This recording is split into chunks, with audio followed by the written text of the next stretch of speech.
KPBS On Demand is supported by Fleet Science Center's newest exhibit, Survival of the Slowest. See firsthand how nature's smallest, slowest, and weakest creatures can not only survive, but thrive in the wild. Open May 24th through September 1st. Learn more at fleetscience.org. Good morning, I'm Debbie Cruz. It's Wednesday, October 26. We break down the two sports betting propositions on your November ballot. More on that next. But first, let's do the headlines. Home prices in San Diego County are dropping at a rate that hasn't been seen since 2008. Between July and August, prices decreased by almost 3%. But home prices in the county are still up nearly 13% annually. The median sale price for a single-family home in August was $900,000. The nation's top transportation official got an in-person look at San Diego's coastal rail line yesterday. Transportation Secretary Pete Buttigieg saw the cliff erosion firsthand. Having now had a chance to see for myself just how few feet stand between these rails and the bluffs and the beach, you can see how little room for maneuver, so to speak, there really is. Meanwhile, train service between Oceanside and Irvine has been shut down because of cliff movement in San Clemente.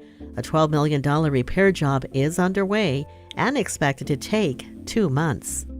Someone in San Diego could be $23 million richer. That's if they claim their winning Super Lotto Plus ticket by the end of the day on Thursday.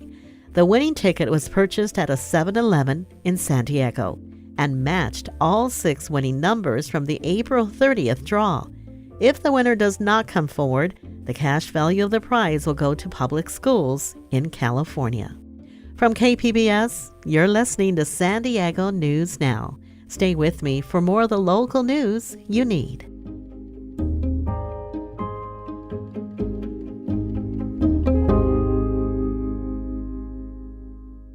KPBS On Demand is supported by the National Conflict Resolution Center. Geopolitics, a divisive election year, and strained budgets are all topics that can create tension in the workplace. NCRC can help workplace leaders navigate polarizing issues with the Culture, Communication, and Conflict Certificate. More at ncrconline.com.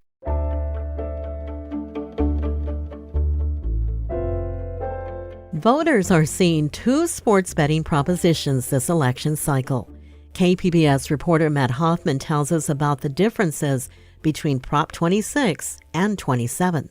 Another special interest ballot proposition. Hundreds of millions are being spent on Propositions 26 and 27. It's almost hard to miss all of their online and TV ads. Only one proposition supports California tribes like ours. Vote no on Prop 27. Yes on Prop 27. Both would amend the state constitution to allow for sports wagering in California. Proposition 26 would introduce dice games like roulette and in-person sports wagering at tribal casinos. It would also allow sports betting at 4 racetracks in California, including in Del Mar. Kathy Fairbanks is the spokesperson for the Yes on 26, No on 27 campaign. People betting will have to show their IDs. Someone will check their IDs and make sure that they're adults and that they're following the law and they're gambling legally. Fairbanks represents a coalition of business groups and more than 50 tribes. Locally, the Barona Band of Mission Indians and the Sequan Band of the Kumeyaay Nation have contributed to the campaign. Tribes would need to work with the state to determine government payouts, and racetracks would be required to pay 10% of daily bets minus winnings. The independent nonpartisan legislative analyst says that Proposition 26 will result in tens of millions of dollars going to California coffers to fund state priorities like education, transportation, even homelessness efforts. The other proposition, 27, would legalize online sports betting for tribes and online gambling companies. Businesses would have to partner with a tribe to get a license. It's backed by betting companies like FanDuel, BetMGM, and DraftKings, along with a few smaller tribes. Nathan Click is the spokesperson for Prop 27. 25 other states have legalized online sports betting. They're proving that you can do so safely and responsibly and create real revenue for states. Under Prop 27, a tenth of betting profits would go to address homelessness, with a smaller portion of that split among tribes without casinos. The state's independent auditor takes a look at every initiative that crosses its path. They found that only Prop 27 would raise hundreds of millions of dollars each year that would go directly towards homelessness and mental health support. Prop 27 is supported locally by the CEO of San Diego's Regional Task Force on Homelessness. I'm supportive of whatever it takes to get dedicated, committed funding on a permanent basis. Tamara Kohler says it's an opportunity to finally secure a permanent funding source. This funding is also not just for supporting, the housing solutions, but also mental health, behavioral health, treatment supports, and above all, housing. If Prop 26 passes, it would mean a sports book could open at the Del Mar Thoroughbred Club. President and Chief Operating Officer Josh Rubenstein says his organization is supporting the measure. He thinks a sports book would help support the racing business and increase tax revenue. In terms of foot traffic for these local businesses, you would think for busy events like the Super Bowl and the Final Four, that would translate to additional business for North San Diego County. The public has been hammered with ads from both propositions, yet a UC Berkeley LA Times poll from earlier this month found the measures polling under 50%.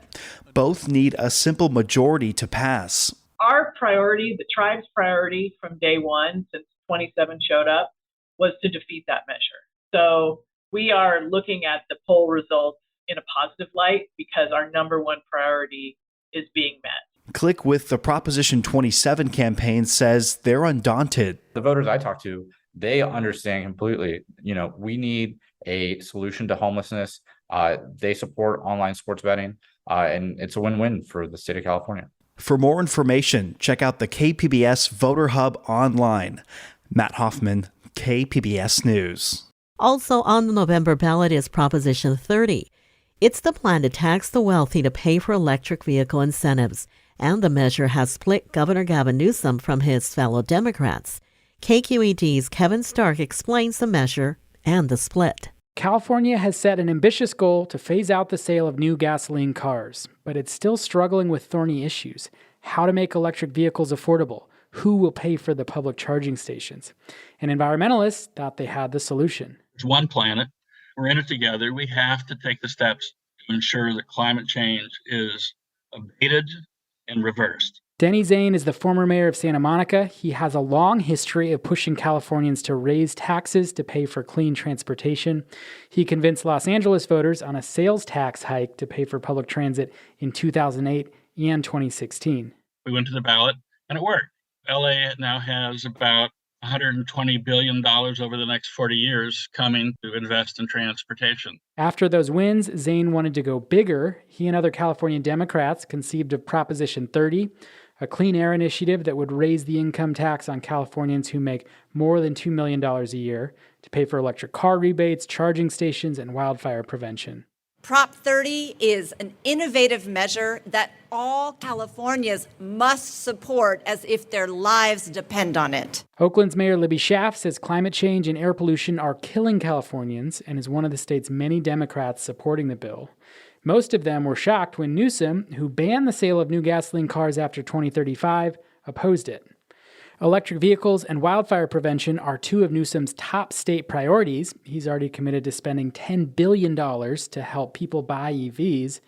So he says Prop 30 is redundant and its funding model is flawed. Since so many of the state's wealthiest rely on the stock market for their income, their taxes can fluctuate wildly. One strong recession could crater the program. Newsom starred solo in an advertisement warning Californians not to vote for the measure. Don't be fooled. Prop 30 is being advertised as a climate initiative, but in reality, it was devised by a single corporation to funnel state income taxes to benefit their company. The corporation is the ride-hailing giant Lyft. The company has spent tens of millions of dollars bankrolling the campaign and support. California recently mandated that 9 out of 10 miles for ride-hailing companies must be with an EV by 2030. Lyft wants the state to invest in the charging infrastructure. This measure would do that and fund rebates that would make cars cheaper for its drivers too. Lyft president John Zimmer pushed back on Newsom's assertion that the measure was devised by the company. This is about the health of our neighbors and communities. That's why we agreed to get involved when environmental leaders approached us with their plan to reduce California emissions. Prop 30 has majority support among likely voters, according to a recent poll. Governor Newsom's opposition could put a dent in that support. For his part, transit activist Denny Zane thought Newsom would be a partner in this fight. I thought it was great. We finally had somebody who's going to help back the signature drive. Suddenly, it's like a scheme. That's just wrong. It's just a mistake. And he says he won't stop pushing. The state estimates the measure would generate billions over the next 2 decades if it passes in November. In San Francisco, I'm Kevin Stark. Switching over to a local measure, voters in San Diego are voting on whether to allow the city to charge single-family homeowners for trash services. But the fees might be higher than estimated. iNewsSource reporter Crystal Niebla explains. The city says customers could pay between $23 to $29 a month if voters agree to end the free service. But those fees, once implemented, could be higher. That's because the city doesn't know exactly how many customers it has. City analyst Jordan Moore said estimates were based on the city's 285,000 utility customers. They don't know exactly how many customers they have, but the 285,000 number has always been their best guess. Inflation and expanded services were also not taken into account. For KPBS, I'm iNewsSource reporter Crystal Niebla. iNewsSource is an independently funded nonprofit partner of KPBS.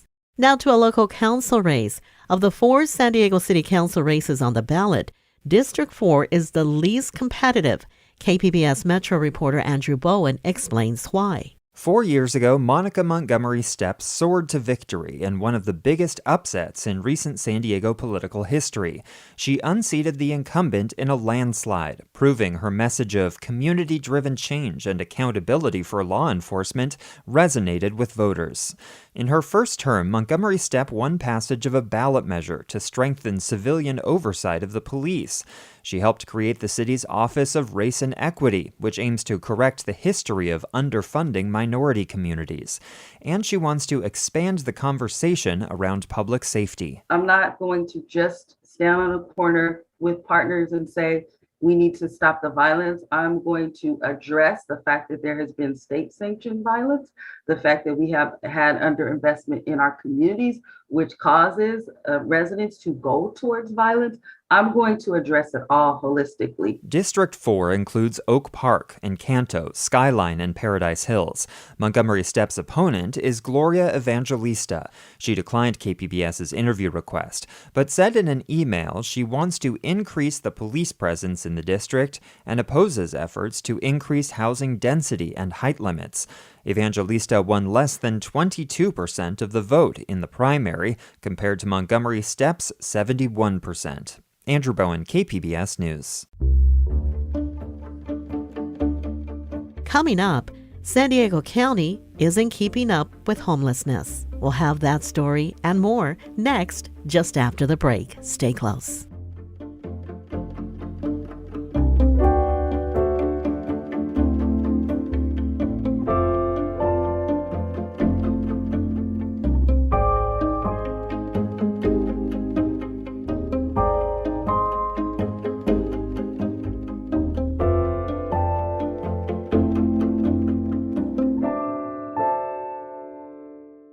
KPBS On Demand is supported by UC San Diego's Art Power, presenting cellist Joshua Roman, performing from his album Immunity, alongside music by J.S. Bach and more. Sunday, June 22nd at UC San Diego's Epstein Family Amphitheater. Reserve your tickets at artpower.ucsd.edu.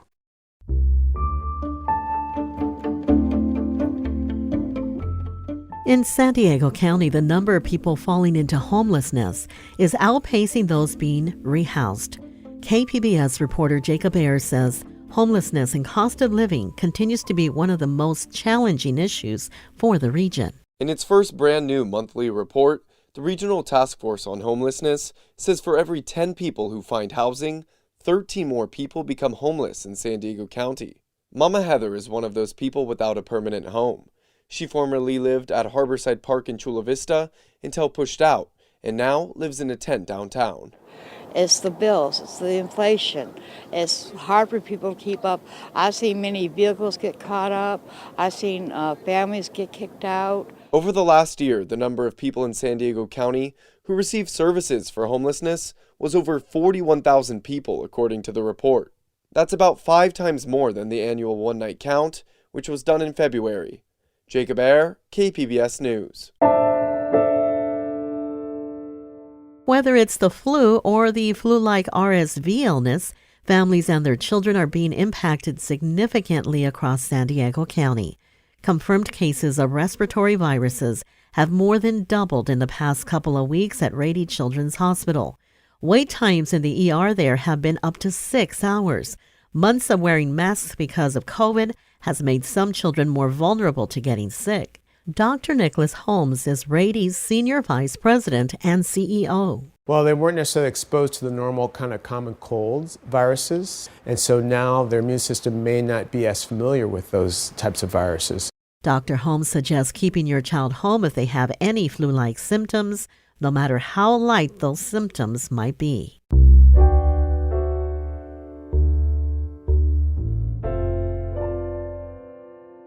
The Escondido Union School District received an unprecedented donation yesterday.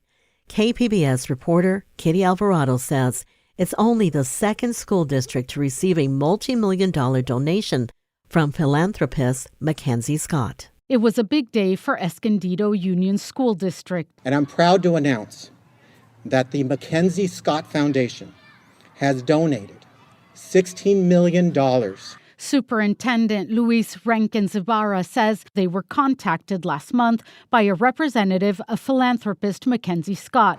And I had to pause and I said, what? 10-year-old Raven Opdyke says this donation represents opportunity. All the schools having a chance with the donation, being able to pay for projects and different experiences for the kids to learn far beyond what they ever thought. Just under 80% of the students qualify for free and reduced lunch, and many are food insecure. Rankins-Ibarra says that's not the only challenge, but he says that statistics do not dictate how big these children dream, nor what they can achieve. And he knows something about that. I see myself in these kids. I also grew up in a home very similar to these students. And that's why I am so humbled by this gift. It is going to do so much good. Kitty Alvarado, KPBS News. That's it for the podcast today. As always, you can find more San Diego news online at kpbs.org. I'm Debbie Cruz. Thanks for listening and have a great day.